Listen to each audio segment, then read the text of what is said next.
As discussed in my previous video, professionalism is perceived differently depending on who is asked. To me, professionalism is individual to each person as it is their professional identity. Some key factors in professional practice are linked to being, behaving and working. These are the three factors which make a person's professional identity stand out. There are strengths and weaknesses which make me who I am and contribute towards my professional identity. My strengths lie in behaviour management, time management, delegation and supporting others with paperwork. Although I am no longer a room leader, as I once held this position, I believe practitioners can approach me and know I can support others. I believe by having a foundation degree, this supports me to help others through my knowledge of theory and implementing this into practice. I also feel some other experiences I have will support me in being a supportive team member. I have recently taught a session as a guest speaker on the leading and supporting module at Doncaster University Centre. This was both beneficial to me and supporting my professional identity as well as the students. It helped me to understand how to support others whilst also making them think for themselves.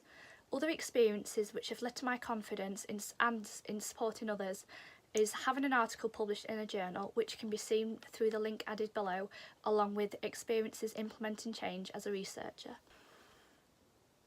I believe all this discussed previously is very important to my professional identity, as other practitioners that are not in my classroom will also ask me for support and inspiration if their supervisor is not available. This gives me pride in myself and my practice, as I know I'm being asked as a valued member of the workforce. As I have completed training on behaviour management, I feel this supports me to engage with children who may display some unwanted behaviour. My knowledge helps me to find the roots of these issues and to support children and practitioners to find a solution. Occasionally, these sometimes need intervention, which I am able to identify areas for development and create support plans for these children and communicate effectively with parents to ensure the child is receiving similar support at home as well as in the setting. My SENCO training I've attended has also supported me throughout this. Again, this is something which makes me, and is integral to my professional development. As the early years workforce is heavily reliant on paperwork being completed in a timely manner, with not a lot of time to do this, being able to manage time effectively is something which I believe is an important skill to possess in the profession. There is legislation and guidance documents such as the Early Years Foundation Scheme, also known as the EYFS, and the Development Matters document. Both these support practitioners to complete paperwork such as planning, reviews and tracking of children's development. If I do find myself getting behind on some paperwork, as there is so much to do, I will seek advice from the management team, being proactive in trying to find a solution myself. I will provide an example of what I think may support me and others, and I will ask for permission to be a change agent to implement changes in the daily routine, creating pockets of time to help complete paperwork. Other times when I've been a change agent have been implementing changes through research, as discussed earlier.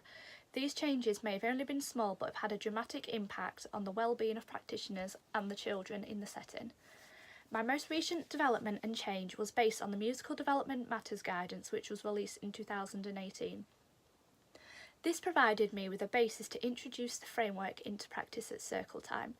A presentation link explaining the change process can be seen below. After the change had taken place, the management team made a decision to implement the documentation and the Musical Development Matters framework throughout the whole nursery due to the change I implemented in my classroom. This again has had a positive effect on my professional identity. Although I've discussed my strengths previously, I'm also able to identify where I need support to contribute towards my professional development. An area where I feel I need the most support is accessing some more Montessori training, as the setting I work in follows a Montessori ethos and philosophy, but I do not know as much about this as I wish. As I have identified this as an area I need to develop, I have chosen previously to research it for university assignments and created a wiki around Montessori, which can be seen below. I have also asked for training on Montessori at work, and I am currently undertaking in-house training every other month on the key aspects of Montessori from the 2 Montessori trained practitioners at the setting. In my everyday practice at the setting, If something I'm doing is not working as I would like it to, I'm able to reflect in practice and change this in the moment, occasionally diverting away from the original intention of the planning. Occasionally, I will ask other practitioners for support in what I can do to edit the activity and make it more suitable if my differentiations and extensions have not worked. After this, I will reflect on my practice and think about what the children enjoyed and achieved and ways in which I can improve my practice for future reference. In order to support my own professional development, I will independently research new activities and ways to support children and use my knowledge of child development to introduce new and innovative activities into practice. My time at the University Centre has supported me with accessing training and understanding how to research effectively. Overall, my professional identity is something which is ever changing, but at the moment I believe I can be identified as a productive, innovative and supportive member of the early years workforce within the team I work in. In order to support my development and my professional identity, I will independently research ways to support children and use my knowledge of child development to introduce new and innovative activities into practice. I believe professional identity in the early years workforce is something which is perceived as undervalued by other professions, although those that we work in collaboration with understand the value of the work we do as early years professionals, such as health visitors and speech and language therapists. My professional identity as an individual may not be seemed professional as some, but to me and others in my workplace, our identity is important, and although undervalued by some, it is what makes professionals in the workforce an individual. Overall, my professional identity is something which is ever changing with the development of my professional development, but at the moment I believe I can be identified as a productive, innovative and supportive member of the early years workforce in my team.